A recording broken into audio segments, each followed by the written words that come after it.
నమస్కారం. ఈరోజు ఈ ప్రెస్ మీట్కి వచ్చిన నాయకులందరికీ, మీడియా మిత్రులకి అందరికీ కూడా నమస్కారాలు తెలియజేస్తున్నాను. ఈరోజు ఈ ప్రెస్ మీట్ పెట్టి ఈ విషయం గురించి మాట్లాడడానికి చాలా బాధాకరం. ఎందుకంటే నేను తిరుపతి వాస్తవ్యురాలిని. నాన్నగారు ఎంపీ అయిన దగ్గర నుంచి కూడా నేను అక్కడే చదువుకొని అక్కడే ఉంటాను. అలా తిరుపతిలో ఉన్న వాళ్ళకి ముఖ్యంగా తిరుపతి ఒక పుణ్యక్షేత్రం. అలాగే తిరుపతి లడ్డుని ఎంతో పవిత్రంగా చూస్తాం మేము. అలాగే ఒక తిరుపతి వాస్తవ్యులే కాకుండా ఆంధ్ర రాష్ట్రమే కాకుండా ఏ రాష్ట్రమైనా కూడా తిరుమల దేవస్థానం అన్నా, తిరుమల పుణ్యక్షేత్రం అన్నా ఒక దర్శనం దొరికితే చాలు, స్వామివారిని ఒక్కసారి దర్శించుకుంటే చాలు అని అన్ని రాష్ట్రాల వారు ఎంతో ఎదురు చూస్తుంది. మనందరికీ కూడా తెలుసు. తిరుమల లడ్డుని ఒక ప్రసాదం లాగా, అది ఒకటి దొరికితే చాలు లేదా కొంచెం దొరికితే చాలు ప్రసాదం అని ఎంతో మంది ఎదురు చూస్తున్నారు. ముఖ్యంగా ఒక హిందువుగా, అలాగే తిరుపతి జిల్లాలో ఉంటున్న వాస్తవ్యురాలుగా లడ్డుని కల్తీ చేసి, అంటే ఒక్క చుక్క కూడా పాలు లేకుండా వేరే రసాయనాలు కలిపి కల్తీ నెయ్యిని చేసి వీళ్ళు లడ్డులో అటు స్వామివారికి అందిస్తూ అలాగే భక్తులకు అందిస్తూ ఎంత స్వామివారికి తిరుమల పవిత్రతని ఎంత నాశనం చేశారో, ఎంత అన్యాయం చేశారో మనందరం కూడా చూస్తున్నాం. గతంలో ప్రతిపక్షంలో ఉన్నప్పుడు మనము ఈ అనుమానాన్ని రైజ్ చేయడం జరిగింది. లడ్డులో కల్తీ జరుగుతుందని మనం ఒక అనుమానాన్ని రైజ్ చేయడం జరిగింది. అది ఈరోజు అక్షర సత్యమని సుప్రీంకోర్టు రసాయనాలతో ఒక్క చుక్క పాలు లేకుండా రసాయనాలతో ఈ లడ్డుని తయారు చేస్తున్నారని సుప్రీంకోర్టు తేల్చడం జరిగింది. వైసీపీ నాయకులు ఏదైతే పాల డైరీ ఉందో, జనరల్ గా ఒక పాల డైరీకి మనం అంటే నెయ్యిని మనం అక్కడి నుంచి తీసుకోవాలంటే కనీసం 3 సంవత్సరాలు వాళ్ళకి ఆ డైరీ నడుపుతున్నట్టు ఒక సర్టిఫికేట్ ఒకటి కావాలి. అలాంటివేవి లేకుండా 1.5 సంవత్సరం అయిపోతే లోకల్ డైరీ నుంచి ఈ నెయ్యిని తెప్పించి లడ్డుల్ని తయారు చేస్తూ వీళ్ళు భక్తులకి, ముఖ్యంగా హిందూయిజం అంటేనే తెలియని ఒక జగన్మోహన్ రెడ్డి ఈరోజు కల్తీ చేయడంలో ఆశ్చర్యం లేకపోవచ్చు. కానీ అక్కడున్న టీటీడీ చైర్మన్ కానీ, ఈఓ కానీ ఇలాంటివి పట్టించుకోకపోవడం, హిందూయిజాన్ని పక్కన పెట్టి ఈ నెయ్యిని కల్తీ చేసి దాన్ని ప్రసాదాల్లో, రకమైన ప్రసాదాల్లో కూడా, ఒక లడ్డే కాదు ఇంకా వేరే రకాల ప్రసాదాల్లో కూడా కల్తీ నెయ్యిని కలిపి ప్రజల్ని ఎంత ద్రోహం చేశారో, లేకపోతే ప్రజల దగ్గర నుంచి ఎంత సొమ్ముని వాళ్ళు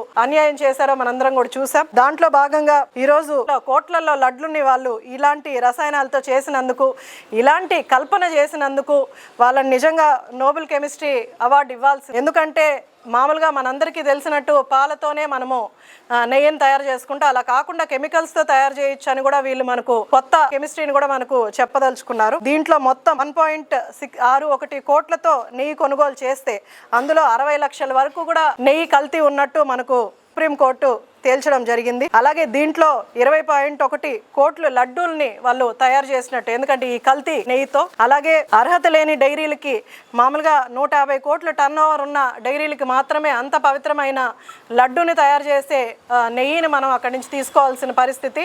కానీ వీళ్ళు 150 కోట్లు తగ్గించేసి అలాంటి డైరీల దగ్గర కూడా, పీరియడ్ కూడా తక్కువ ఉన్న డైరీల దగ్గర వీళ్ళు కల్తీ నెయ్యిని తీసుకొచ్చి లడ్డులో కలిపిన పరిస్థితులు మనం చూసాం.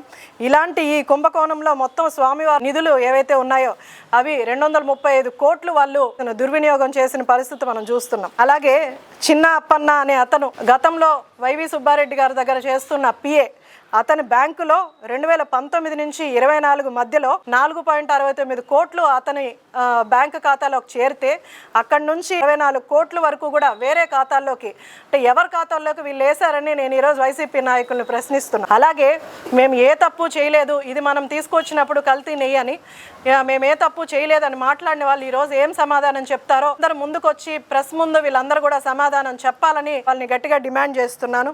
హిందూ సాంప్రదాయాల్ని పక్కన పెట్టేసి జనరల్గా మనం పట్టు వస్త్రాలు స్వామివారికి సమర్పించాలంటే భార్యాభర్తలు ఇద్దరు కలిసి దంపతుల్లాగా వెళ్ళి మనము పట్టు వస్త్రాలని సమర్పిస్తాం. కానీ వీళ్ళు దీన్ని కూడా పక్కన పెట్టి, ఎందుకంటే జగన్మోహన్ రెడ్డి ఒక్కడే వచ్చి పట్టు వస్త్రాలు ఇస్తారు, ఎందుకంటే వాళ్ళకి హిందూయిజం మీద రెస్పెక్ట్ లేదు.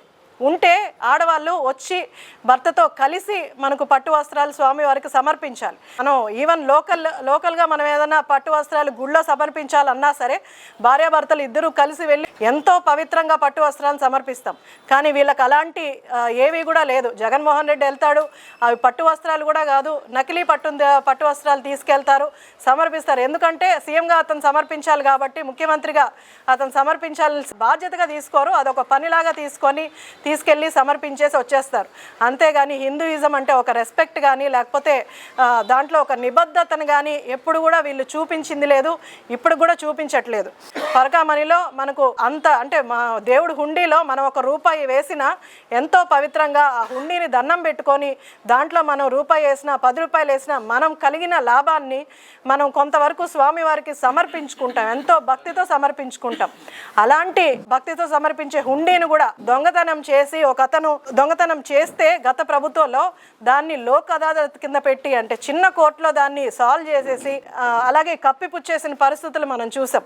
అలాంటి రవికుమార్ మళ్ళీ మీడియా ముందుకు వచ్చి క్షమాపణలు చెప్పి నేను తప్పు చేశానని అడిగిన పరిస్థితి. అలాగే ఆ పరకామణి ఇష్యూని మనం బోర్డు మెంబర్స్ ఇలా ముందుకు తీసుకొస్తే విజిలెన్స్ ఆఫీసర్ ఏవిఎస్ఓ ఆఫీసరు ఎవరైతే సతీష్ ఉన్నారో అతను ట్రైన్లో ట్రావెల్ చేస్తుంటే అతన్ని చంపేశారు. ఎందుకంటే వాళ్ళు తప్పులు చేస్తూ పోతారు, ఎవరైతే సాక్ష్యాలు ఉంటారో వాళ్ళందరినీ కూడా చంపేసుకుంటూ పోతారు. అది ఈరోజే కాదు, గతంలో మనం బాబాయ్ హత్యలో కూడా ఇది చూసాము. సాక్ష్యాలు ఏవైతే ఉన్నాయో లేదా వాళ్ళకి పదవులకు అడ్డున్నా సరే అలాగే సాక్ష్యాలు వాళ్ళు చేసిన తప్పులకి సాక్ష్యాలు ఉన్నాయంటే వాళ్ళందరినీ కూడా చంపేసుకోవడం వాళ్ళకి సర్వసాధారణంగా మిగిలిపోయింది. గతంలో మనం ఎన్నో హత్యలు చూసాం.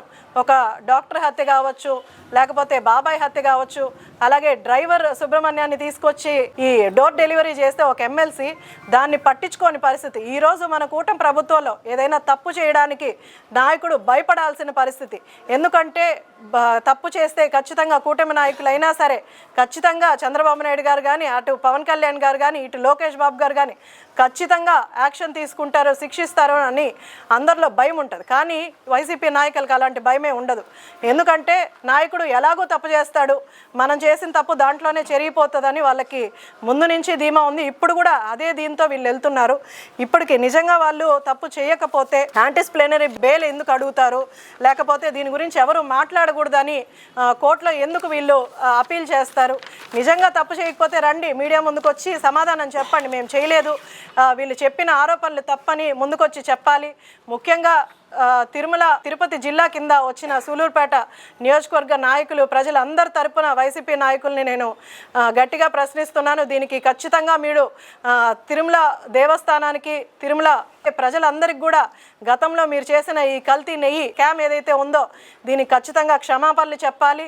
దీని గురించి ఖచ్చితంగా మీరు బయటకు వచ్చి మాట్లాడాలని ప్రశ్నిస్తూ, అలాగే వీళ్ళందరికీ కూడా ఇంకైనా సరే బుద్ధి తెచ్చుకొని రాష్ట్రం ఎట్టా దోచేశారు, అలాగే రాష్ట్రాన్ని ఎన్నో అక్రమాలు అరాచకాలు చేశారు. కానీ దైవత్వం దగ్గర కొంత జాగ్రత్తగా ఉండండి. ఎందుకంటే ఖచ్చితంగా ఈరోజు మీకు 151 ఉన్న సీట్లు 11కు పడిపోయిందంటే ప్రజలతో దేవుడు తీసుకున్న నిర్ణయం. రాష్ట్రంలో ఎన్ని అరాచకాలు చేశారో అందుకే వీళ్ళకి ఈరోజు 11 సీట్లు మిగిలాయి. ఇలాంటి అరాచకాలను ఇంకా కూడా కంటిన్యూ చేస్తే ఖచ్చితంగా సింగిల్ డిజిట్ వచ్చే అవకాశం తప్పకుండా ఉంటుంది.